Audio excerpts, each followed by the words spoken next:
Hey guys, so I wanted to talk to you guys about this new vacuum that I got. So let's get into this, shall we?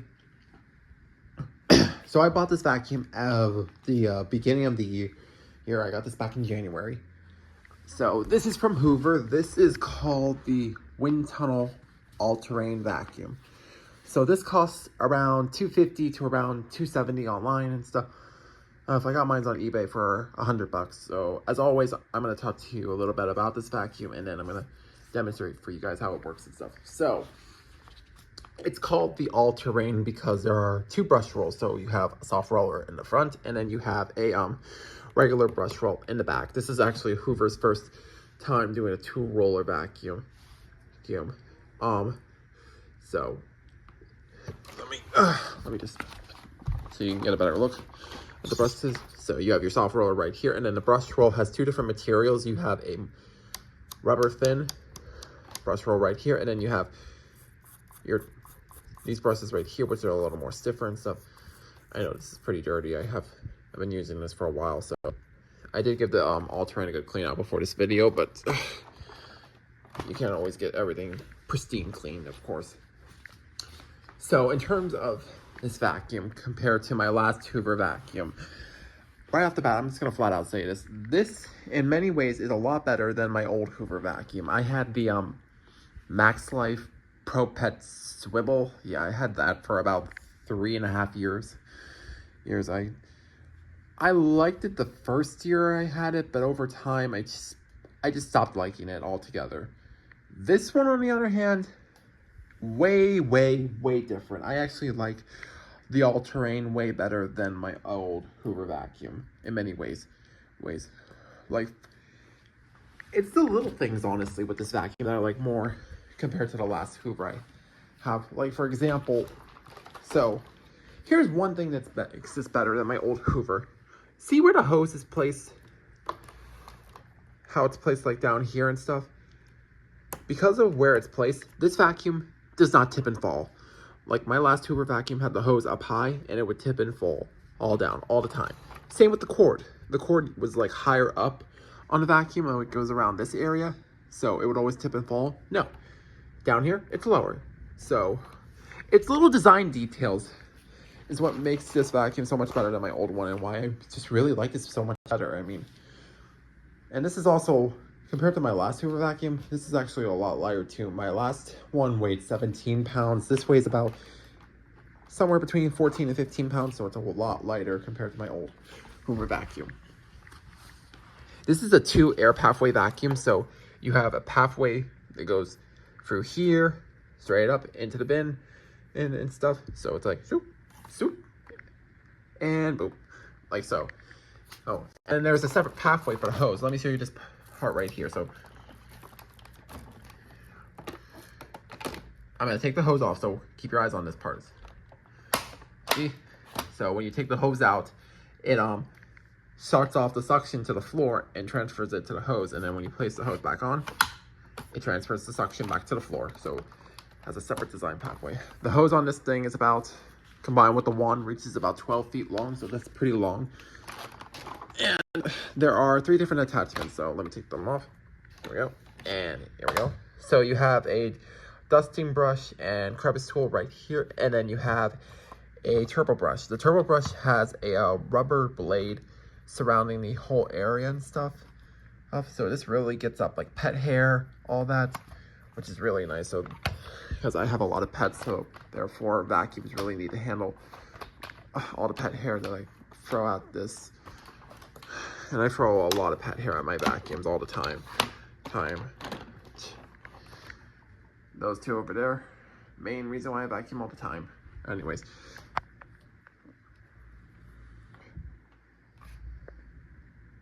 Oh, there we go. Something went wrong, but it should be working now.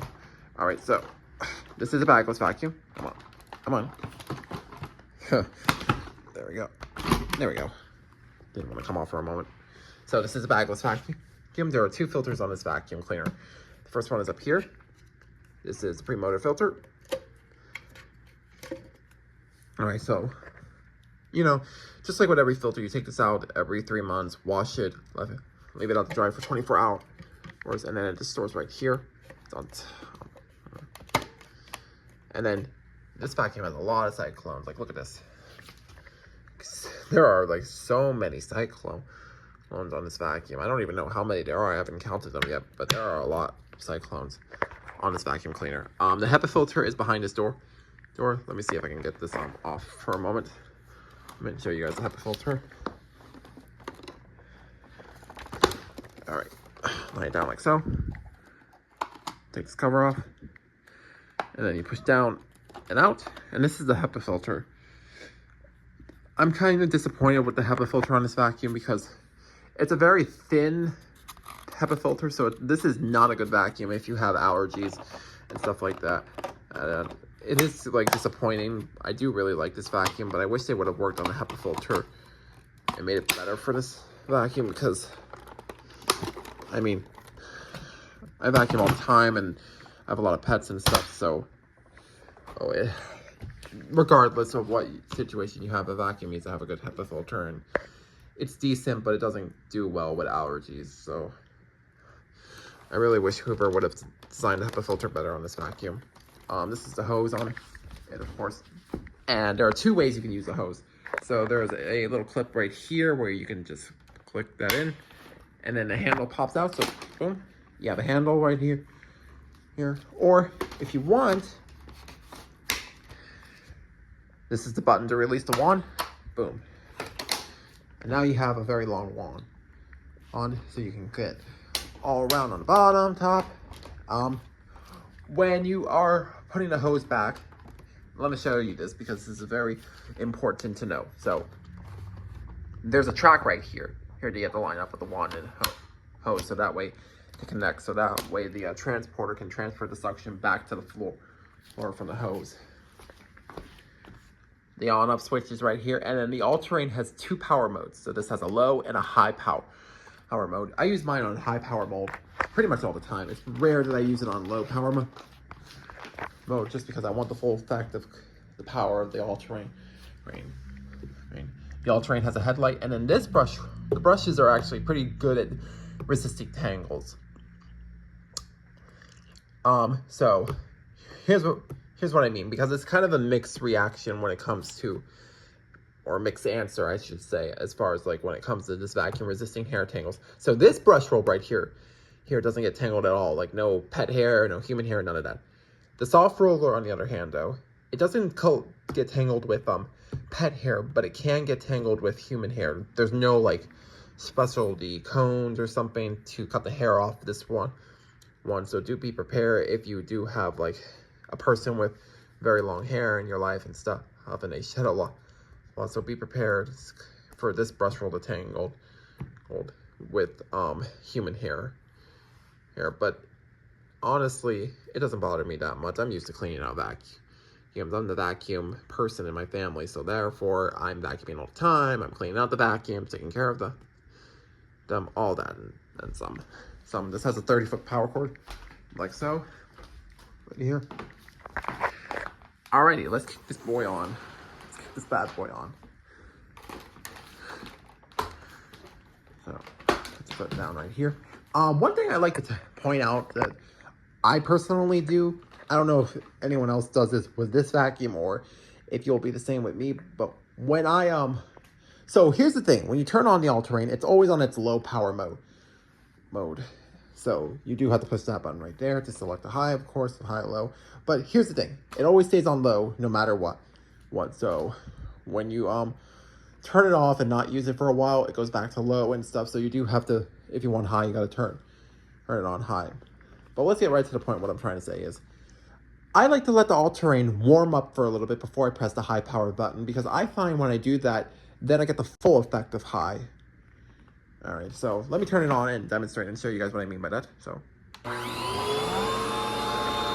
right, so now, right now it's on its low power mode. You can hear it's very quiet on its low power mode. I'm gonna press the high power button now, and you'll see what I mean.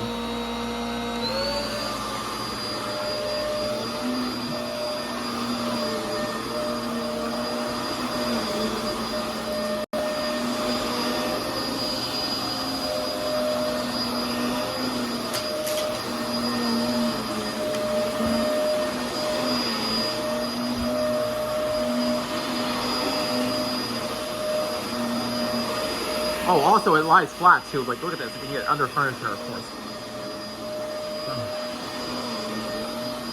Oh, did I mention it swivels too?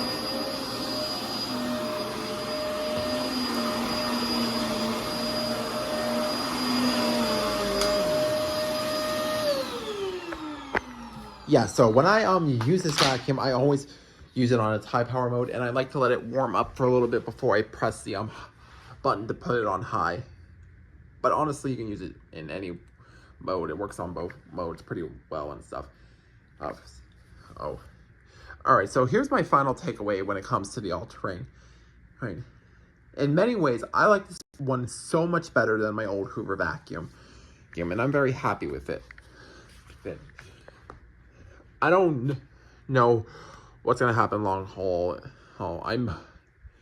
Because with my last Hoover I did like it, but then it started going downhill very quickly. But honestly, I really just don't see that happening with this one. Like, this one I just like so much better. It's so much more easier to use. It's better designed. It doesn't tip over.